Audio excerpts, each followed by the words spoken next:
welcome to you all. We're here for our third and final cleanup coffee hour for the season. Maybe we'll have more if people feel they would like to do it again. Today, we're largely keeping this as an open Q&A, though we do have a few things we want to share with you to start off. And if you're just coming on, we'd love you to add into the chat where you're from and whether you're a group leader, new or returning, or if you're just a volunteer looking to join a group. We are recording this, and all of our cleanup coffee hours have been recorded. And actually, I'm going to throw into the chat that link for where you can see our playlist for the past coffee hours if you've missed them, and this one will be there as well. If it stays a small group, we can probably do our Q&A, with a hand raise, but at any time, throw your questions in the chat and we'll keep monitoring them and use that as a little stash for where the questions end up. So we've got Kristen from Long Meadow, new group leader, great. Peter and Ginny are from South Deerfield. Oh, great. Hi, we've seen you at a few events. And Will's back from the Fort River group. Super. All right, so we're going to start just a little lay of the land. Angie is going to give we didn't introduce ourselves. I'm so sorry. I'm Stacy Leonard. I'm the cleanup coordinator, and I also organize our other, large public events at CRC. Angie, you want to introduce yourself? Sure. I'm Angie Chafee. I'm the communications director at CRC, and I've been involved in organizing the cleanup for many years now. And Sarah? Hi, I'm Sarah. I'm the office and events assistant with CRC, and I'm kind of helping in the background today. Awesome.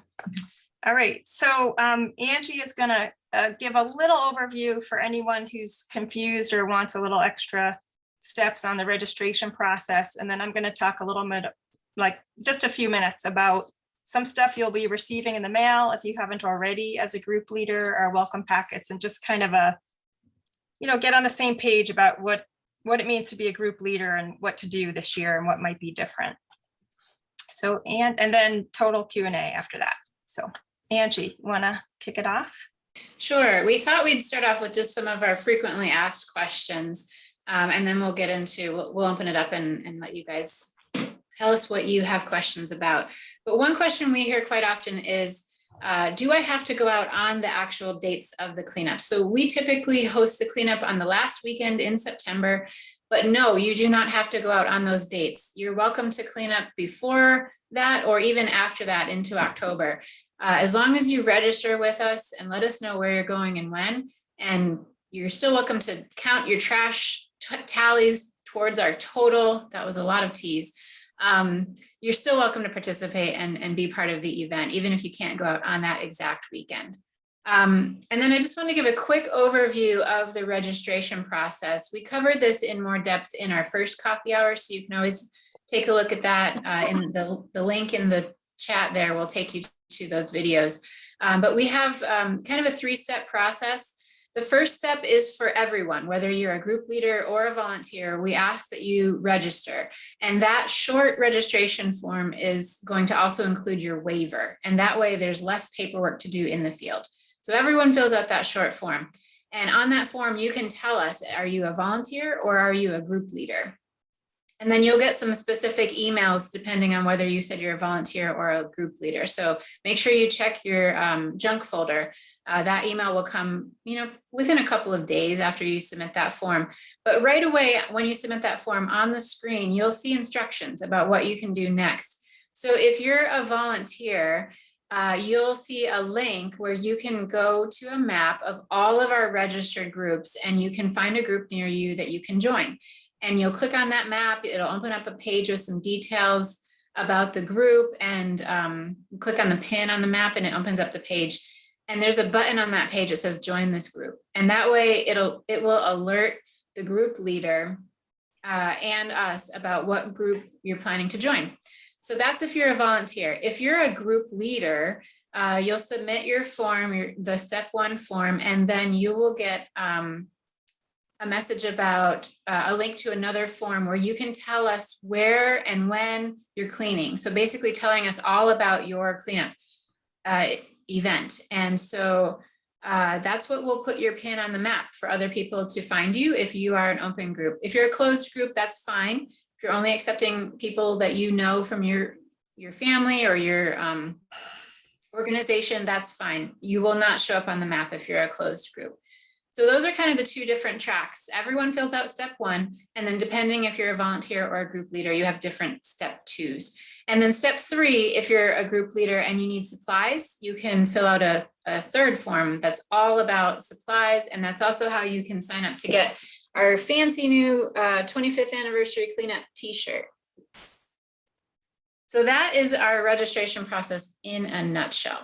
For that third form you just mentioned, the getting supplies and t-shirts, when do you need, we don't know our numbers yet for a group, or is it, when do you need that information by? Ideally, people would fill out that form within 2 weeks before, or no later than 2 weeks before your cleanup. But Will, we know that you're in Amherst. That 2-week window is mostly to allow for shipping in case we have to ship supplies to you. If you're available to pick up supplies from our office in Greenfield, you can do it closer timing. Okay, thanks. And also in regards to that, a lot of people have to just make an estimate because they don't know. And so you can estimate, we can also supplement later, or if you have extra at the end, you can get it back to us or save it for next year.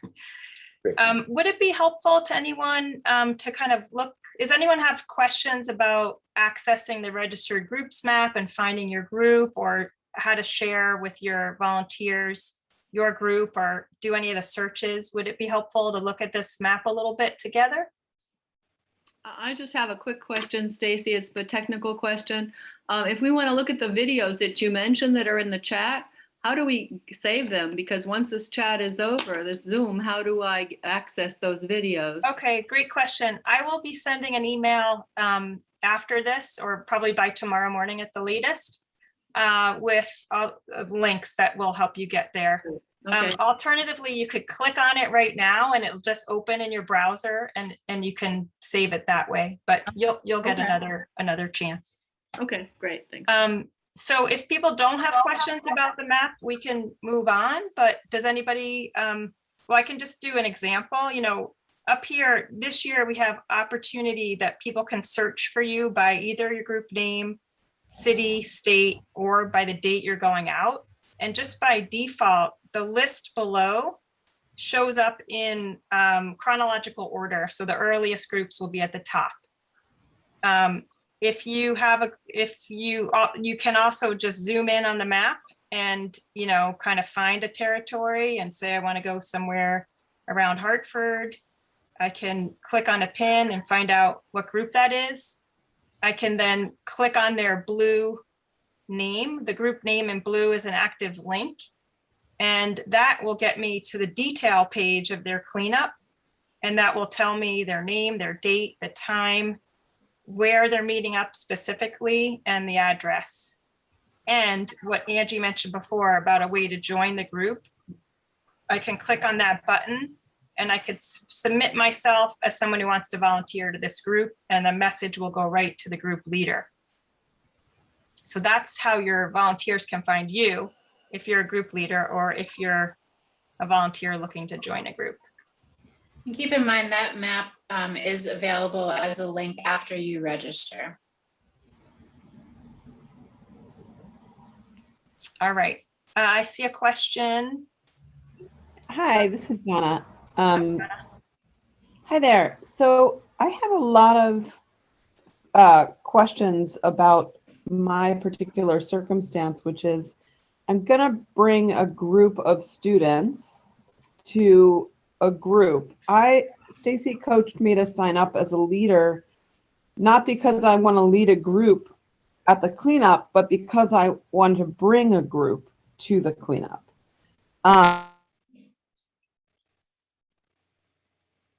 Uh-oh, I just lost you.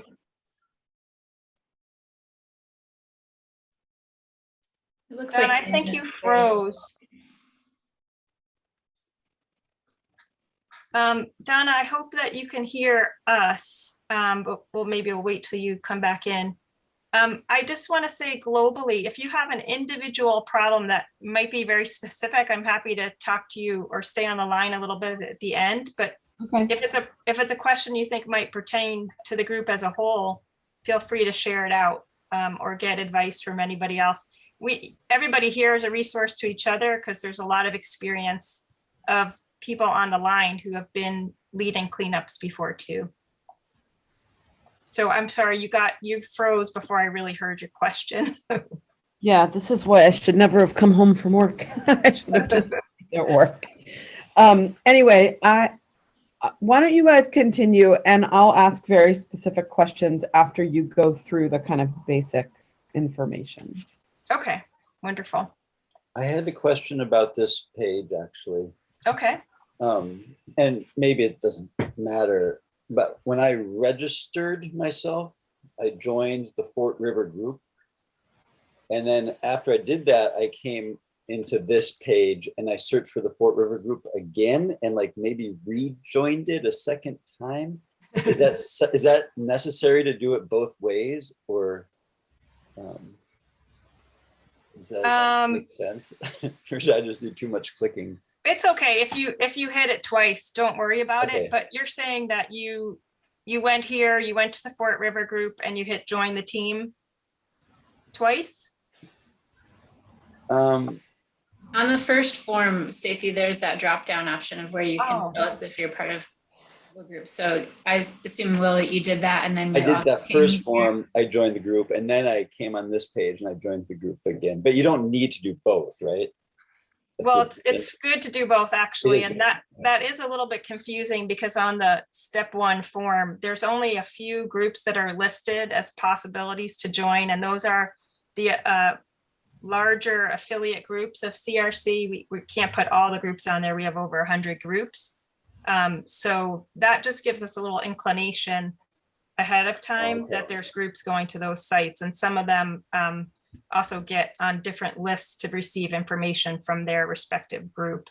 So like by joining on the first step, Fort River or Green River, you'll get information particular to the Fort River Watershed Association Okay. in addition to CRC. Does that make sense? I In think so. general, for cleanup, for actually joining the cleanup, you do want to join this group, and that will send your message right to the cleanup group leader. Oh. So we Yeah.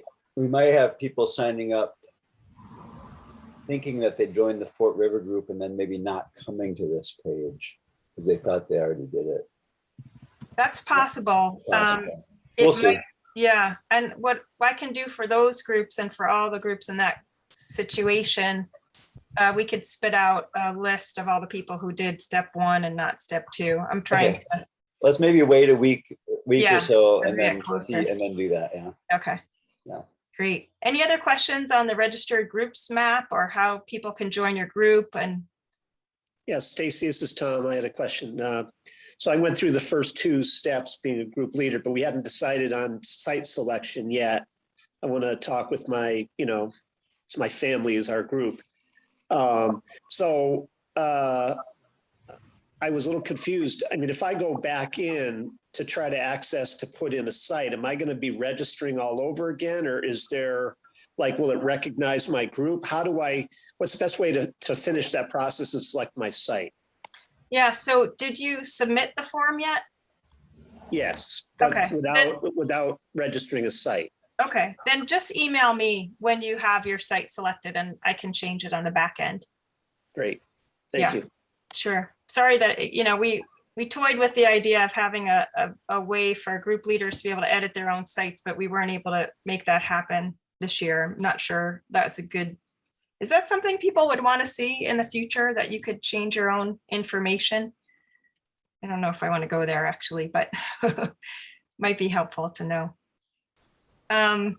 Okay, so let me take us a little bit through one other thing I want to share with you, which is just about, and some of you may have received this in the mail. We send a welcome packet to every group leader. Can you just show of hands if anybody received a welcome packet yet? if you signed up as a group leader in the last, what would have been at least a week ago in order to get it. Okay, nobody yet. In any case, what we really take your role as a group leader pretty seriously and see you as sort of an ambassador for your group. And so we've prepared a letter for you in that group packet. And in the letter, it gives you a page of sort of talking points that you can share with your group. And which means like when you get to your site that you gather people together and you share a little bit about, you introduce yourself, maybe have people introduce themselves, share some safety tips, and talk about some of the other action steps that we have put together for folks. So in addition to cleaning up trash, we also try to do a lot of advocacy around trash issues so that we can, as we say, stop the trash before it starts. And some of you have been around with us for a little while. I've seen some of these campaigns in the past, typically in the last few years around plastic reduction and the dumping of tires in the river and near the rivers. So we, one of the things you'll get in your welcome packet is a new campaign we're starting around nips, or those mini alcohol bottles. And there have been some bottle bills that are in each of the 4 river states that we cover. Connecticut just passed a new bottle bill. Massachusetts is poised to. Vermont is a little further down the road, and New Hampshire is not really on the road. But we have put together a campaign, particularly in Massachusetts and Connecticut this year, to ask people to send postcards to their legislators to push towards an expansion of the bottle bills. So there will be in your packet some postcards to give out and some information sheets on how people can get involved. So we hope that you'll share that. Another important thing that we would love everybody to participate in is our River Witness campaign that we started last year. And that is just a social media campaign with the hashtag River Witness for folks to share their photographs or stories, poetry, videos, anything, artwork related to what you're seeing in your rivers, whether it's the good, the bad, or the ugly. We're trying to get it out there and spread awareness about the issues that we're facing in the rivers, and do that widespread on social media. So there's information about that. And the other, maybe third biggest, most important aspect of the cleanup is tallying our trash at the end. And we spent a whole session of a coffee hour on trash tallies. So I hope you'll watch that video. But there will be in your packet instructions for how to use the CleanSwell app if people want to download an app and do it on that way. And there's also a paper version if people want to do it on paper. And basically, to reduce the amount of paper that we're sending, we just give everybody one of everything. And if you want to make copies of anything to give out to your group, you're welcome to do that. With the exception of the postcards, you're getting a small stack of postcards. And the last thing is, we do hope that most people are signing up, most volunteers are signing up through our process online with signing their waiver. There will be people likely who are will be walk-ins, because some people have historically just done that and aren't going online. So there is a waiver and a sign-in sheet in your packet as well that you can use for people who are walking in, and then later send that back to us so we can get them in our system. And I just want to say one more thing about the tally that I wanted to be sure to underscore. One thing that's really hard about doing everything on paper is when people mail us back all the paper, and then there's handwritten and scritchy scratch and things that we're trying to decipher. So as group leader, if you could take any paper tallies that your teams are completing and coordinate them together and submit an online form, which is the instructions are given in the packet as well. If we could get your stuff online rather than as handwritten, that would save us an enormous amount of time, because we try to tally all the groups within, hopefully a fast turnaround time, so we could publish it in our cleanup chronicle and get it back out to you and to our legislators and all the other stakeholders. So that process is described a little bit more in our other our coffee hour. And just to be clear, if you are going to use the app to tally your trash, you do not have to use the paper or the online form. This is just an alternate if you don't have a smartphone or don't want to use the app in that way. Okay, so those are the points I just want to make sure we said out loud, and I just want to turn it over to people's questions, and either, I don't know if anybody put questions in the chat yet, or want to just raise your hand. You're welcome to. It's looking like the questions in the chat are getting addressed in the chat. And I think we have a small enough group that we could probably just go ahead and have people raise their hands. You can either just raise your hand on the screen, or you can use the raise the hand feature. Great. I see Jake, sorry, and then Tom. Hi everyone.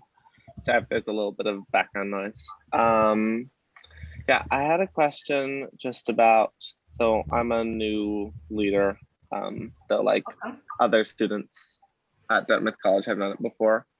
And just in like the manual they had for running it, they said they had like some like challenges with like trespassing and poison ivy in the past. And I was wondering if there's like, I don't know, you have any like guidance on either or both of those things and how Sure. to avoid them. Yeah, well, for the poison ivy, we have in the past gotten tons of those poison ivy wipes and been able to include that in our supply packets, but we haven't done that this year.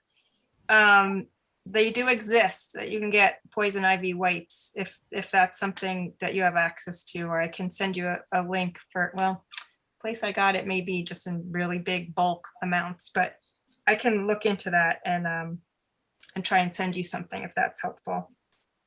In terms of trespassing, you mean that landowners have said, oh, what, get off my land, that type of thing? I think it was just like one site they went to. There was like someone there who like complained because it was like a landowner or something, but I don't know the exact details. Yeah. So I was wondering if you like had any guidance, or maybe it was just like a freak accident thing. Yeah, well, I think it's really important that you know the land that you're going to, the site that you're going to, and that it's not private property. And if it is, or you notice, I mean, it may be that you've seen trash, say, from the river, and you don't know what the on-land situation is. But there are ways to look up the parcel and figure that out before you just appear.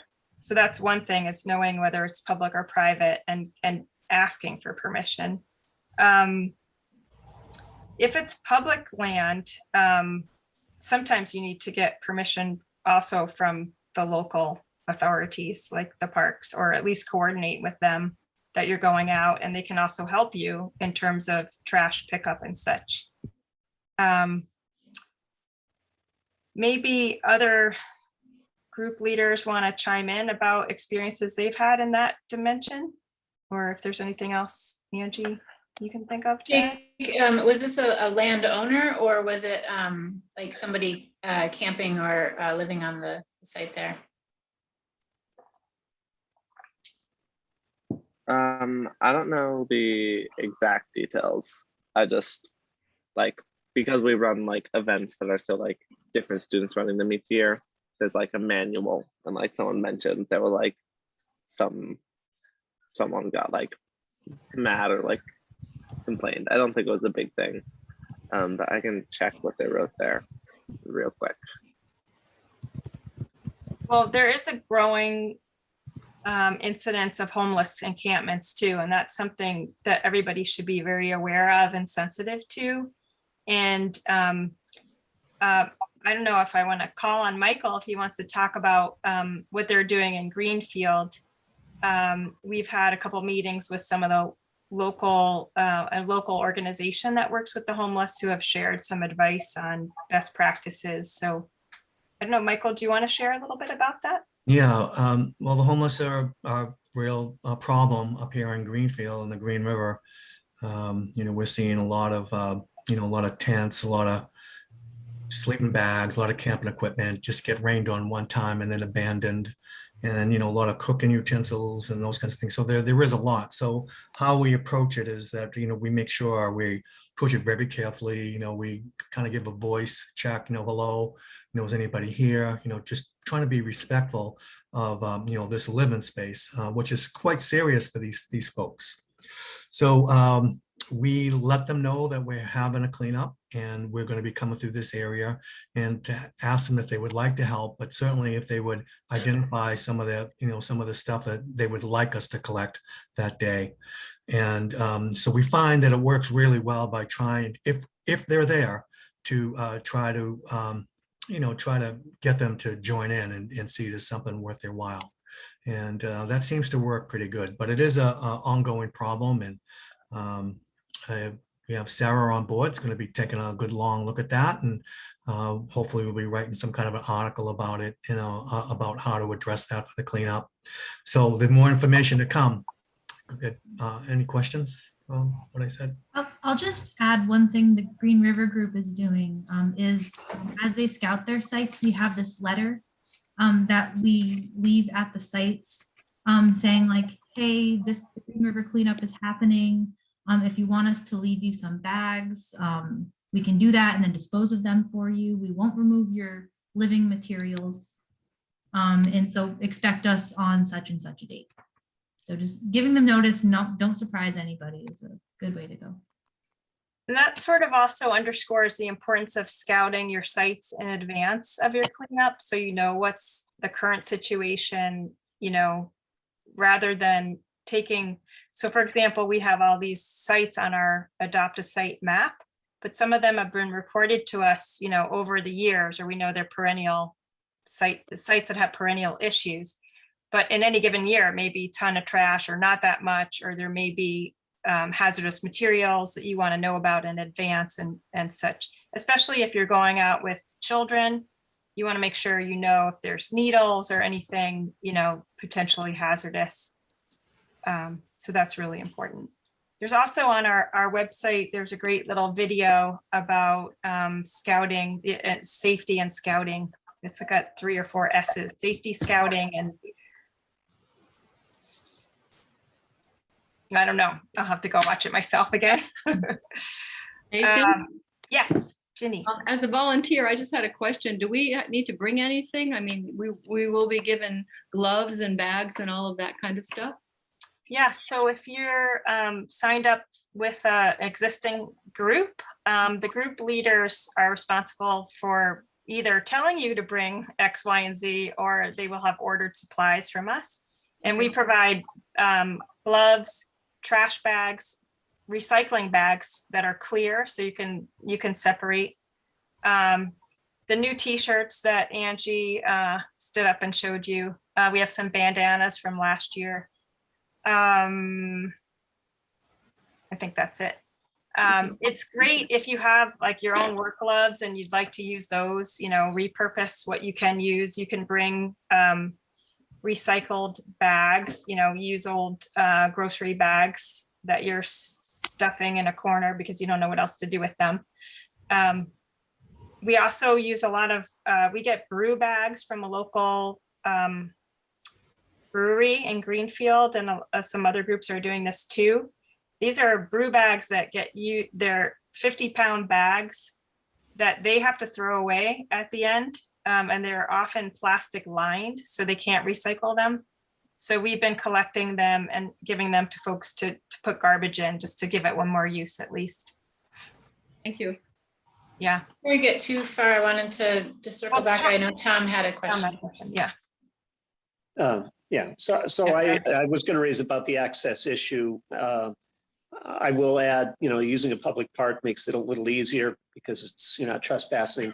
We are going, one of the places we're looking at is the Park River, and obviously it's public, but to access the part I want to get to, I have to go through some private property, not a homeowner. It's like fortunately, it's like a senior housing where my mother lives. So I guess getting access and permission probably won't be too difficult. But I think, just asking for permission to access a place, even if it isn't on their property, shouldn't be too problematic. My question is actually more of a comment. We ran into this issue last year.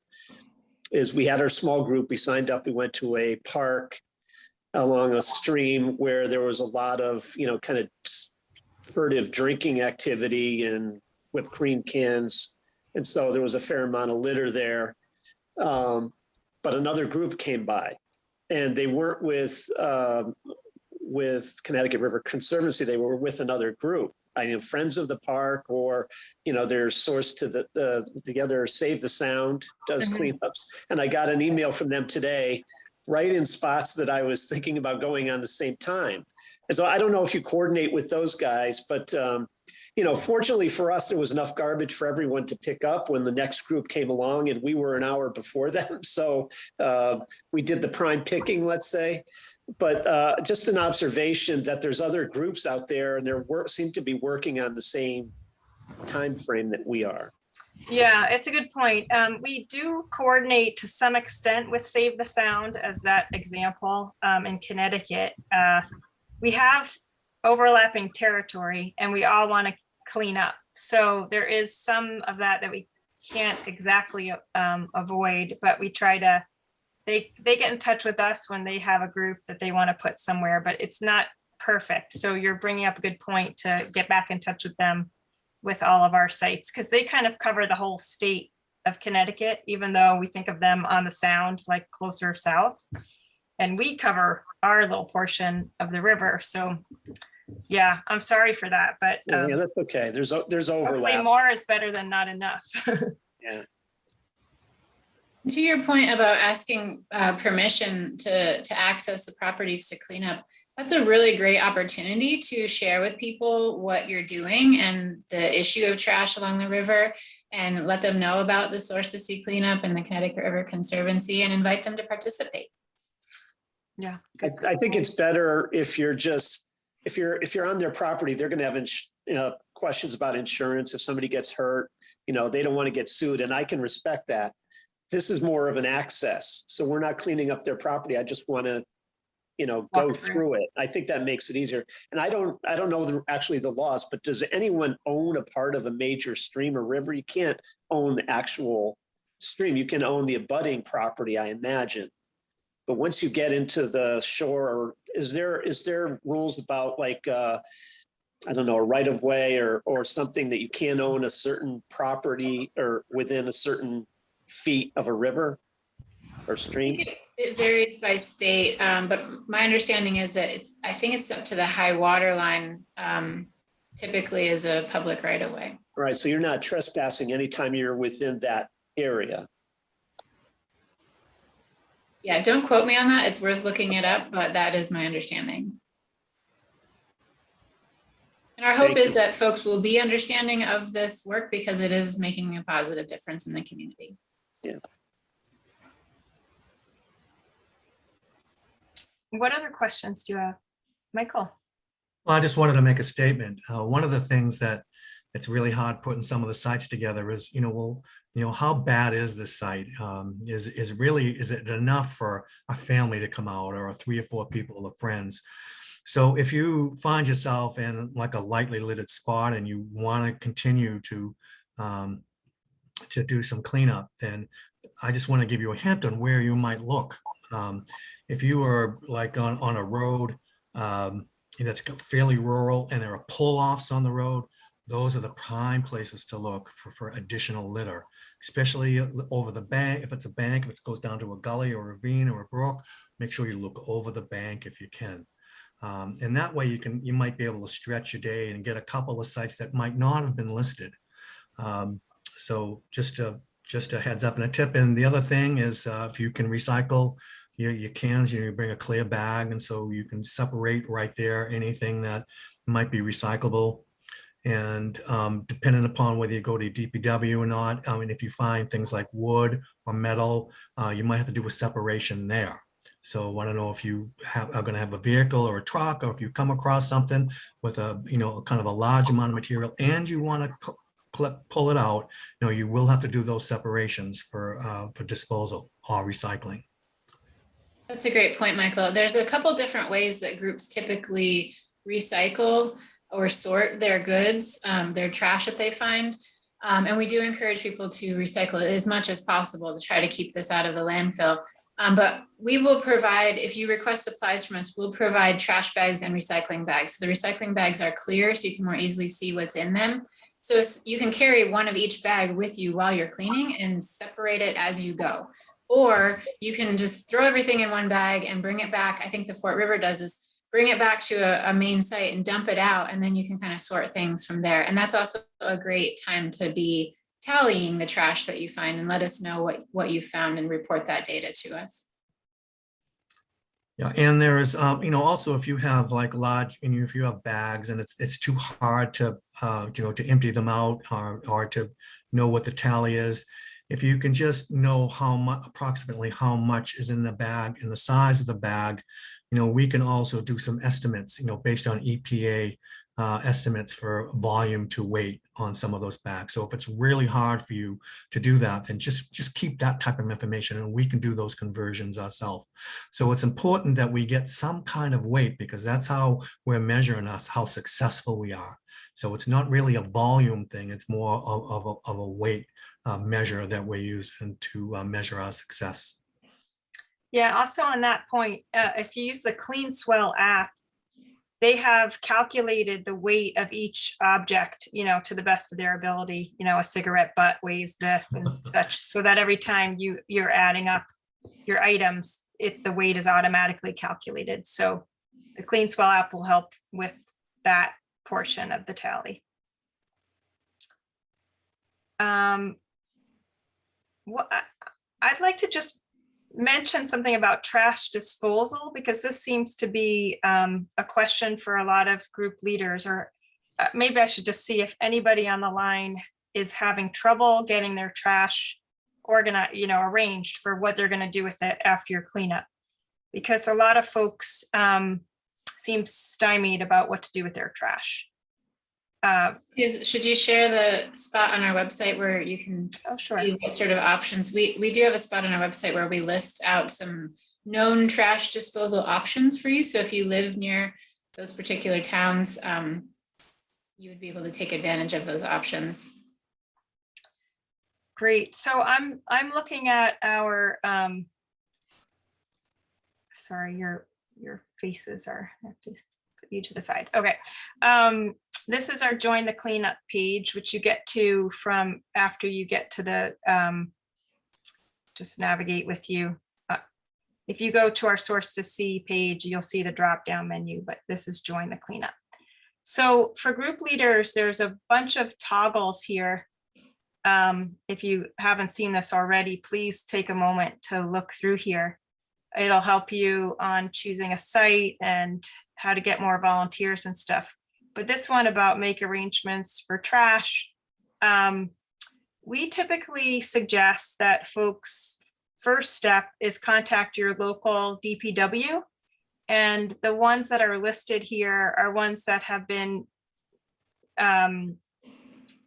helping us year to year, but it's not an exhaustive list. So you can call any of your towns and make arrangements with them. DPW is Department of Public Works, for anyone not familiar with the acronym. Thank you. Most of them will happily take your waste for free, because you're basically doing a service to the community. Some towns will even offer to pick up your trash. So that's a good thing to know and to ask about. Or if you're at a site where and this is the importance of scouting your site first, if there's a lot of trash and you're in a big area and you're a big group, we can help you arrange to get a dumpster at your site. And we have one of our sponsors is USA Waste and Recycling, and we can make arrangements with them. Their contact is right here, actually, and you can call directly as well. So if you feel like you're in a site that's in need of a dumpster, that's a good way to go. And finally, we have a relationship with a program that Bridgestone Tires runs called Tires Forward, where they will recycle tires and pick them up from you, but it has to be a large tire dump, like at least 30 or more tires. If you have one-off tires that you're just finding, that's something to negotiate with your town. And or a local Bridgestone store will often take them as well for sometimes a nominal fee, but your town may take them for free.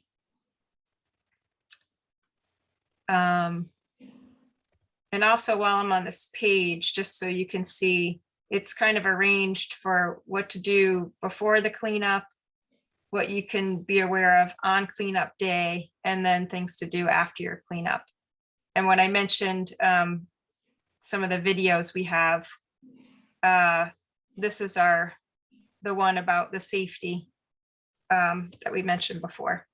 And there's a great, very short 5-minute video that introduces you to the CleanSwell app and how to use it.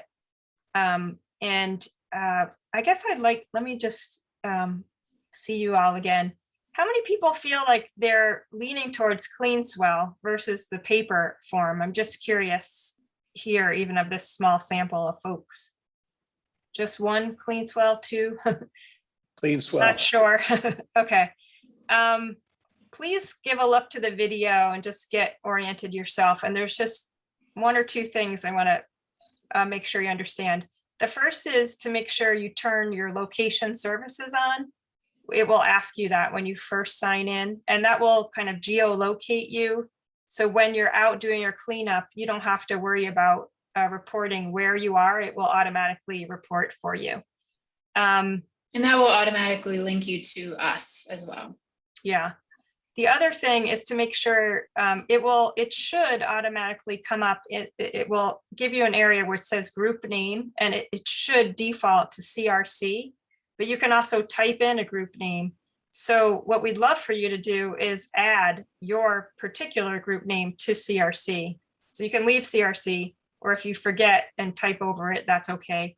But you can type in like CRC Fort River Group or CRC the trash collectors or whoever you are.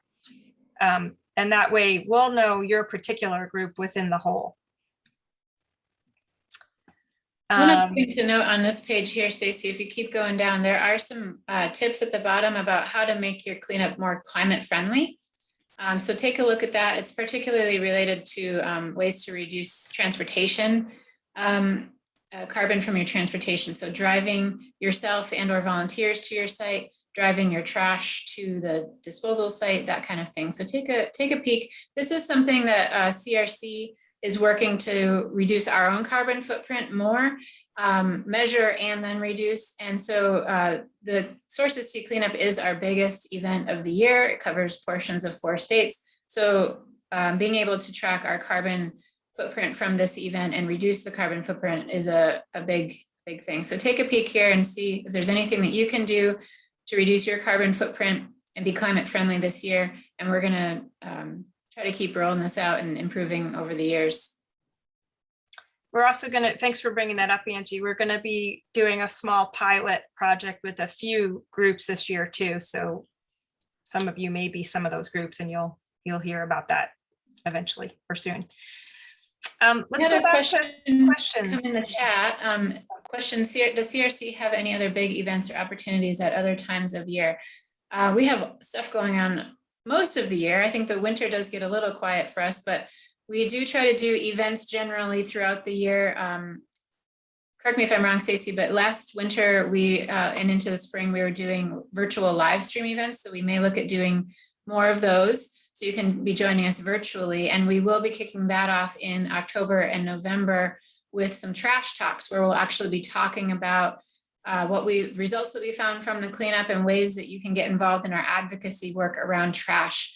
So you can kind of help pass laws and do other things that can keep this trash out of our rivers in the first place, because our goal is to not have to be cleaning up rivers. This is our 25th year doing the cleanup, and while that's a really great thing to celebrate, we also don't want to be cleaning up rivers for 25 more years. or longer. So we're trying to put ourselves out of the cleanup business. So we do virtual events like that throughout the year. In the summertime, we do try to have some in-person events. Obviously, it will depend on COVID and that kind of thing. And then we have volunteer opportunities throughout the year. Usually those run from spring through fall, and that may include things like planting trees or pulling invasive plants from the river, collecting water samples or counting, doing fish surveys. So if you visit, I can put a link in the chat, ctriver.org/get-involved. You can see a list of our volunteer opportunities. Things are kind of winding down now that we're approaching fall. The cleanup is our big event, and we might have a few more tree plantings, but volunteer stuff is winding down just a bit. And also, next year, CRC is turning 70. So we're going to have some fun events to celebrate that birthday that will roll out shortly. How about some more questions about the cleanup and what you're going through or how you're organizing? Is anybody who hasn't spoken yet want to chime in? Brian, welcome. Hi, thanks. So I was watching the president. Sorry, I was a little late.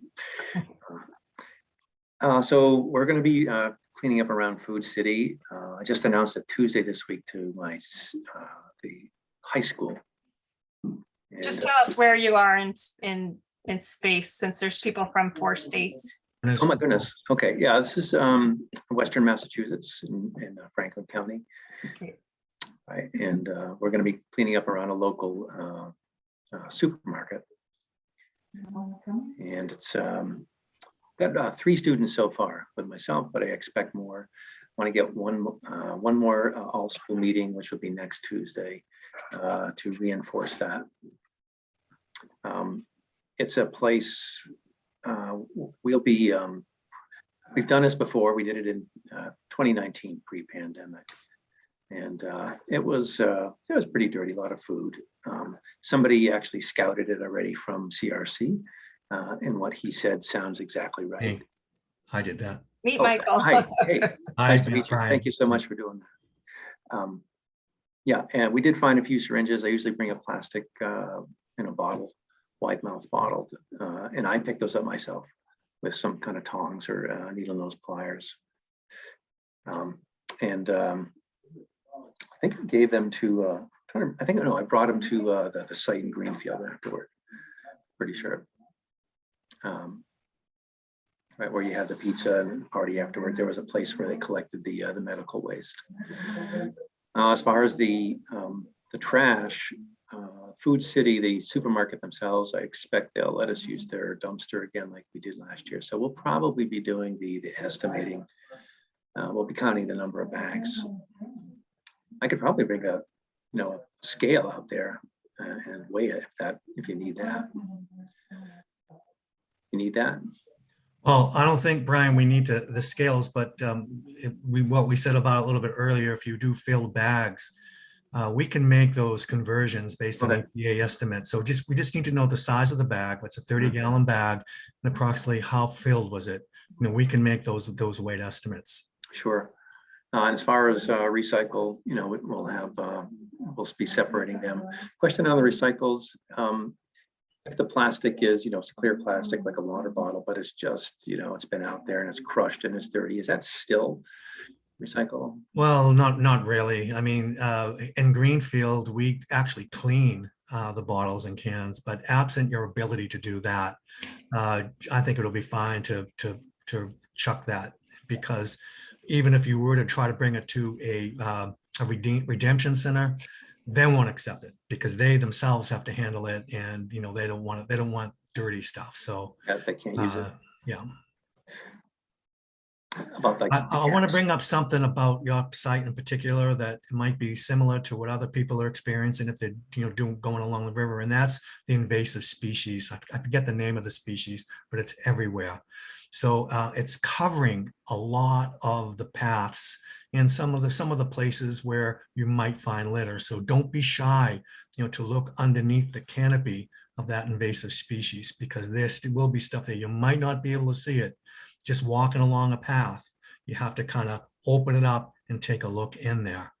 And I think that's going to be particularly true for where you're going. I have some, some long, like 4-foot dowels with some hardware on the end, hooks and screws that they can use to poke and pick things up. Great. Yeah, you bring up a good point, Michael, that, there's a lot of growth around, especially on the river's edge, and, putting the gloves on and digging around with your hands, you'll find a lot more stuff that's been, smushed up there. So there's more than meets the eye often. And so the water is high too. So, you got the invasive species and the high water. So it might be a little bit more treacherous than it has in years in the past. So expect it to be, a little bit, to really keep your eyes open and really be careful, on the river banks. Good point. I put a link in the chat about some options for needle disposal. There is a video on our site on the page that Stacy showed of a quick tutorial of how to properly pick up needles. If you feel that that's something you want to do, you don't have to. If you're not comfortable with it, you can call the police department or the fire department and they will take care of it for you. But if you are comfortable picking them up and putting them in a container, that website or the video will show you how. And then the website that I linked, safeneedledisposal.org, you can search by your zip code for drop-off locations, because needles, even in a properly sealed container, should not be placed with your regular trash. They need to be taken to police department, fire department, health department, or some other place that is willing to take them. So that website will give you some options based on where you live. Great. And there's also information on one of those toggles here. Also in the in your welcome packet, there's a picture, not a picture, a flyer, a form for hazardous waste. And it has some pictures on it for what is hazardous waste, so to separate it out, and you can report it to us too with that form. I just wanted you to know that. So we've got about 5 minutes left. What sort of final questions do folks have?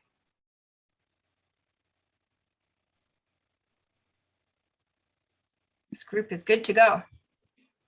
I would just say that I was skeptical of the Clean Swell app because I don't have a smartphone, but I had a friend last year that had a smartphone. And it made the telling just really easy and nice, I thought. So Wonderful. I'm a proponent of Clean Swell app. Great. Thanks for sharing that. Yeah, they have little icons on there. All you gotta do is each time you find a bottle or whatever, just click the icon. And if you find a big pile, like 50 bottles, you can hold the icon down and it'll pop up, so you can just type in 50. You don't have to hit it 50 times. So it is a pretty handy app.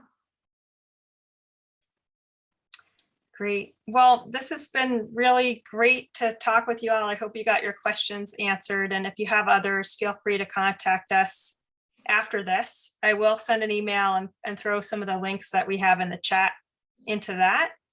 And join us after your cleanup for the trash talks, as Angie mentioned, and for other events that we have throughout the year. And we're really thrilled that you're out there doing this and helping to improve your community and your piece of land and river. And thanks for all you do. You really do make a big difference. And if you think about all, like, people like you across 4 states, we usually have a couple thousand volunteers coming out to help with this. And all those hands working together make a big, big difference. So thank you. You guys All right. rock. We'll see you again soon, I hope. Bye. Bye-bye for now.